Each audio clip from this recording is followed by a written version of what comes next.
ये आदमी देख रहे हैं, इसका नाम है स्वामी आनंद स्वरूप।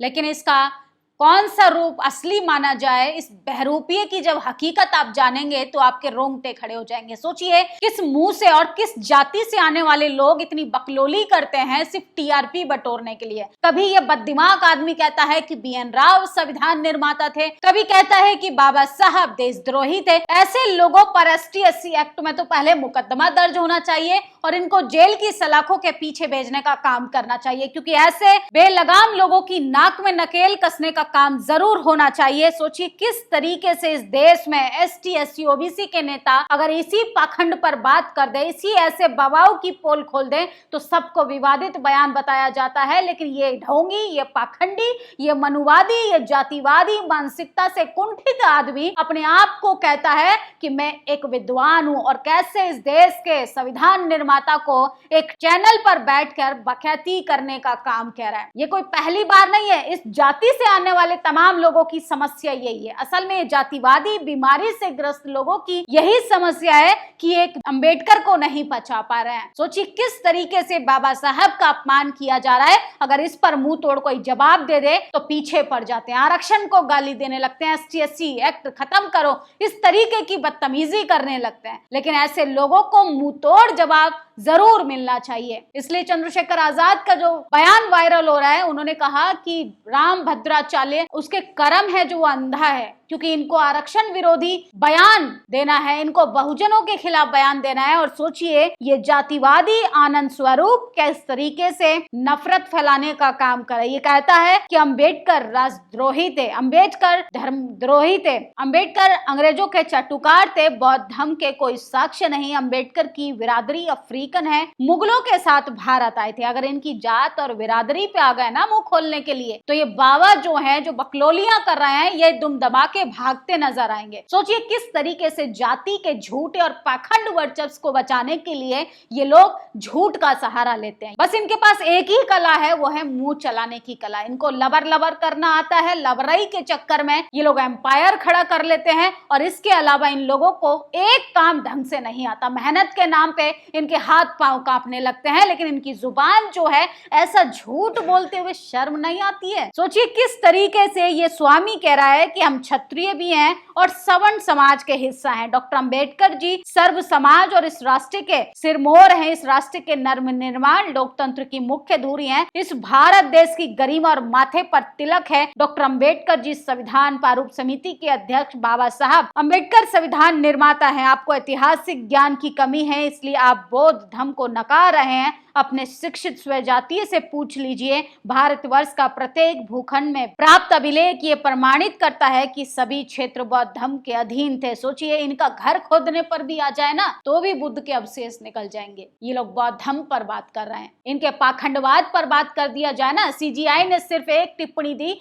तो इनके छाती पीट कर सो कॉल्ड सवर्ण समाज के कुछ नफरती गैंग के चिंटू एक्टिव होकर CGI को गाली दे रहे थे। बात CGI की नहीं थी, ना सुप्रीम कोर्ट की थी, बात जाति के एक झूठे अहंकार की थी। और किस तरीके से ये लोग अपने जाति के अहंकार में चूर उलूल जुलूल बयान देकर फेमस होना चाहते हैं, TRP लूटना चाहते हैं। ये जातिवादी गुंडा कुछ दिन पहले कहता है कि बीएन राव संविधान निर्माता थे। मामूली सा पानी पिलाने वाला आदमी, एक मामूली सा क्लर्क जो है, वो संविधान निर्माता हो गया। सोचिए किस तरीके से प्रोपेगेंडा फैलाया जा रहा है। और ऐसे ही लोगों ने इस देश से बौद्ध धर्म को खत्म कर दिया, बुद्ध के अवशेषों को खत्म कर दिया। इन्होंने बुद्ध को कपड़े बदलकर देवी बना दिया। और किस तरीके से इस देश के इतिहास को खत्म करने के लिए लगातार निरंतर प्रयास कर रहे हैं। लेकिन सच तो सच होता है। आप कितनी देर तक छुपा लीजिएगा, कितनी देर तक आप देश के इतिहास से झूठ बोलिएगा। देश से बाहर जाने वाला हर एक व्यक्ति बुद्ध के पहचान से जाना जाता है। और किस तरीके से यह अनपढ़ जाहिल बददिमाग आदमी कह रहा है कि बाबा साहब देशद्रोही थे। असल में देशद्रोही तो ये थे, माफी वीर तो ये थे। जब इनका राष्ट्र के लिए लड़ने का काम था, राष्ट्र के लिए जब समय था कुछ करने का, तो ये दुम दमा के चाटुकारिता कर रहे थे, मुगलों के यहाँ ये दरबारी लगा रहे थे। ये कह रहे हैं कि संविधान निर्माता अफ्रीकन थे। अरे अपने खून की जांच कराइए, अपने डीएनए की जांच कराइए। तुम्हारे डीएनए में आज भी गद्दारी बसी हुई है, आज भी राष्ट्र के लिए कुछ करने का काम आता है। इस देश का 85% लोग आगे आकर अपनी जान हथेली पर लेकर इस राष्ट्र के लिए मरने के लिए मजबूर होता है। और ये बात करेंगे ईमानदारी तक, ये बात करेंगे डीएनए की, असली डीएनए की जब जांच होने लगेगी तो इनके रोंगटे खड़े हो जाएंगे। भारतीय संविधान, भारतीय कोर्ट, भारतीय पुरातत्व, एएसआई सभी स्वीकार करते हैं कि इस भूमि पर बौद्ध धर्म का साम्राज्य रहा है। हमारे क्षत्रिय पूर्वज भी अनेक बौद्ध धर्म के अनुयायी हैं। एक बार आप शिलालेख, ताम्रपत्र, दानपत्र, आर्कोलॉजी सर्वे ऑफ इंडिया की रिपोर्ट पढ़ लीजिएगा। खैर, मुगल भारत में 1526 में आए, जबकि उससे हजारों वर्ष पहले दलित भाइयों ने ऐतिहासिक साक्ष्य उपलब्ध कराए।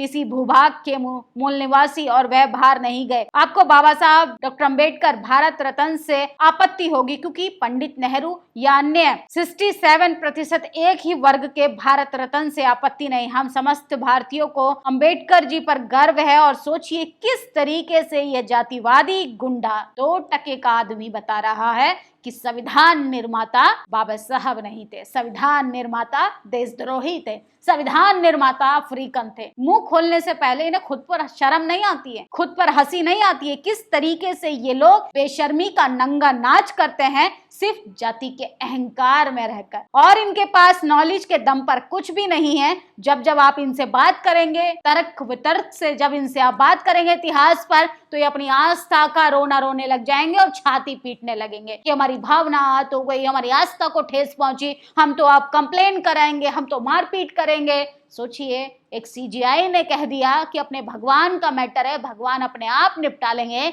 तो ऐसी मिर्ची लगी कि भगदड़ मच गई चारों तरफ। और ये आदमी जातिवादी गुंडा किस तरीके से देश के संविधान निर्माता, जिसको पूरी दुनिया नतमस्तक होती है, जिसको पूरी दुनिया कहती है सिंबल ऑफ नॉलेज, ये जातिवादी आदमी कह रहा है कि वो अफ्रीकन थे, वो देशद्रोही थे। अरे असली देशद्रोही तो तुम हो, असली देशद्रोही तो तुम्हारे पूर्वज हैं, असली देशद्रोही तो तुम्हारे बाप दादा हैं, जो इस राष्ट्र को निरंतर कमजोर कर रहे हैं, कमजोर करे जा रहे हैं। तुमको आरक्षण से दिक्कत है, तुमको दलितों से दिक्कत है, तुमको पिछड़ों से दिक्कत है, तुमको बाबा साहब से दिक्कत है। यही संविधान निर्माता को एक विशेष वर्ग का होता, या ब्राह्मण समुदाय से होता, या इस बाबा की जाति का होता, तो सोचिए उनके चरणों को धो धो कर ये पीने का काम करते। बाबा साहब एक महान जाति से आने वालों ने उनकी तकदीर लिख दी, तो उनके मिर्ची लग रही है। ऐसे लोगों को तकलीफ हो रही है, ऐसे लोगों को अब मुंह तोड़ जवाब मिलेगा। वो जमाना गया कि दलितों के गले में हांडी और पीछे झाड़ू लटकाई जाती। अब आप दलितों को छेड़ेंगे तो आपको छोड़ा नहीं जाएगा। थप्पड़ का बदला थप्पड़ से ही मिलेगा। ये जिस चैनल पर बैठकर बकैती कर रहा है, उस चैनल पर भी कंप्लेन होनी चाहिए, उस चैनल पर भी एफआईआर होनी चाहिए कि आप एक संविधान निर्माता जिन्होंने राष्ट्र को मजबूत करने के लिए निरंतर संघर्ष और प्रयास किया, आप ऐसे आदमी को इंटरव्यू में बकलोली कराने के लिए बुलाते हैं, जो इस देश के संविधान निर्माता की धज्जियां उड़ा रहा है। वो संविधान को क्या पसंद करेगा, वो लोकतंत्र को क्या पसंद करेगा, जिन्होंने जाति की वर्ण व्यवस्था के आधार पर खुद को सर्वश्रेष्ठ बताया, सिर्फ इसलिए कि तुमको मुंह चलाना आता है और मेहनत कश लोगों को गुलाम बना दिया। अरे कुछ तो शर्म कीजिए अपनी बनाई हुई जाति की व्यवस्था पर। किस तरीके से ये बाबा जो है अब नंगा हो चुका है पूरे समाज के सामने। अब ऐसे बाबा को सीरियस भी लेने की जरूरत नहीं है। क्रांति कुमार नाम के यूजर लिखते हैं, बीएन राव मामूली क्लर्क था, बाबा साहब डॉक्टर अंबेडकर कहते थे फाइल इधर लाओ, फाइल उधर ले जाओ, टेबल पर पानी का ग्लास रखा है इधर लाओ, तो एक कप चाय लाओ। बीएन राव यस सर बोलकर बाबा साहब के आदेशों का पालन करते थे। बीएन राव एक मामूली ग्रेजुएट आदमी था, बाबा साहब 32 डिग्रियों के सामने वो बोना था। बीएन राव देश को कमजोर न्यायिक प्रक्रिया देना चाहता था, राष्ट्रपति को अधिक शक्ति देकर सत्ता का संतुलन बिगाड़ना चाहता था, वो संविधान में मनुवादी विचारधारा का अंश डालना चाहता था। संविधान सभा ने बीएन राव के सलाह को खारिज कर दिया। राइट विंग के ब्राह्मण क्षत्रिय वैश्य कायस्थ कितनी भी कोशिश कर लें, बीएन राव जैसे क्लर्क मामूली से पानी पिलाने वाला व्यक्ति कभी संविधान निर्माता नहीं हो सकता, क्योंकि सच तो सच होता है। इस बाबा के इस टिप्पणी पर आपकी क्या प्रतिक्रिया, अपनी राय जरूर दीजिएगा। शुक्रिया। नेशनल दस्तक की आपसे गुजारिश है कि अगर इसको बचाना चाहते हैं तो नेशनल दस्तक को सब्सक्राइब करने के लिए रेड कलर के सब्सक्राइब बटन को दबाएं, फिर बेल आइकन की घंटी दबाएं। नेशनल दस्तक को बचाने के लिए बहुत जरूरी है कि हर खबर को शेयर करें, लाइक करें, कमेंट जरूर करें।